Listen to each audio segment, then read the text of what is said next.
Her message arrived at 2:47 a.m. Accidentally slept with my ex. We're getting back together. I'm keeping the ring, for future. I stared at it until the words blurred into static.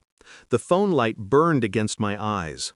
The silence of the apartment felt heavy, like air soaked in dust and absence. No apology, no hesitation, just accidentally. I read it again, once more. The words stuck in my throat. Accidentally, like spilling wine, like taking the wrong exit. Not like sleeping with someone you once promised you'd never even speak to again. My thumb hovered over the screen. I typed one word, thanks.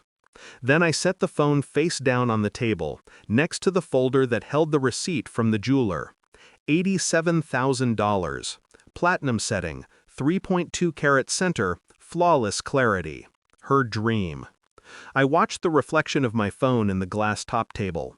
The message still pulsed faintly through the screen, like a dying heartbeat. Outside, the city kept breathing. Horns, sirens, people in love, and people pretending to be.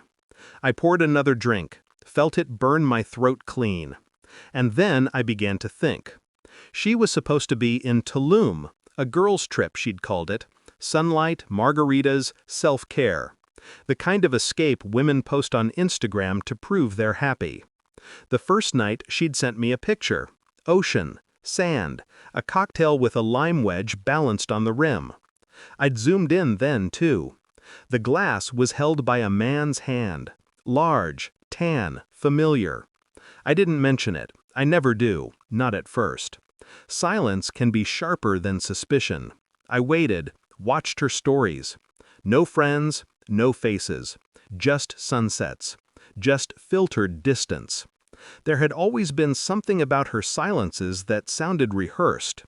When she spoke, I could hear the tiny cracks under her laughter, like glass straining under pressure. She'd said she needed space. I gave her a ring instead. $87,000 for loyalty, for permanence, for forever. But forever had an expiration date stamped 2:47 a.m. I didn't rage, I didn't call, I didn't break anything. I just stared at the empty side of the bed where her perfume still lingered, faint and dishonest. In the morning, I began cataloging. Emails, receipts, cloud backups. Every trace of her that technology could yield. She'd used my laptop once, forgotten to log out. Her messages were a map, each one leading somewhere darker. A dinner reservation under her maiden name. A transfer from her account to a luxury resort in Cabo, not Tulum. A flight booked for two. Her ex wasn't just an accident, he was the itinerary.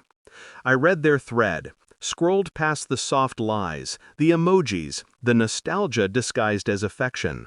She'd told him she missed feeling wanted. She'd told me she missed time alone.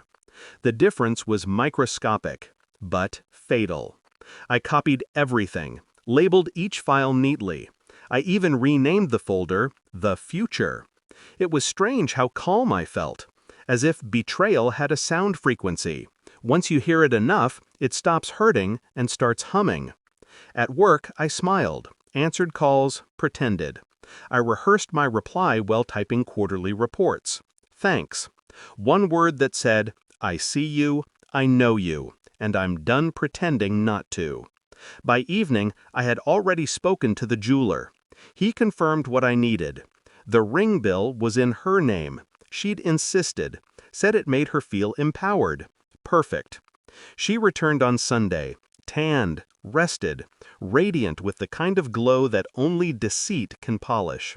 Hey, she said softly, as if she'd just come home from the office. She hugged me, and I let her.